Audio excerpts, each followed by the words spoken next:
ओम नमः शिवाय धवलेश्वराय वालालिंग महाप्रभु दीपम यदि परम ब्रह्म दीपम यदि जनार्दनः दीपहरतु मे पापो पूजा दीप नमस्तुते धवलेश्वराय वालालिंग महाप्रभु संसार सुखी रखंतु आज वैशाख मासर शुभ गुरुवार समस्त श्रद्धालु भक्त मानक आश्रीपद करंतु मनस्कामना पूर्ण करंतु कर्म क्षेत्रोन्नति करंतु ग्रहरिष्ट खंडन करंतु जगतर मंगल करंतु विश्वर कल्याण करंतु आपणकर नाम प्रकाश करंतु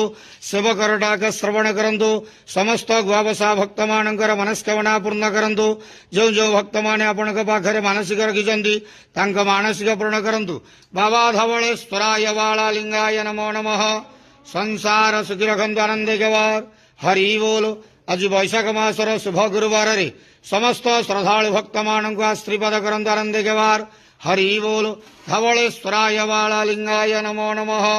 संसार सुखी रखंतु आनंदे गवार हरि बोल ओम नमः शिवाय धवलेश्वराय वालालिंगाय नमो नमः।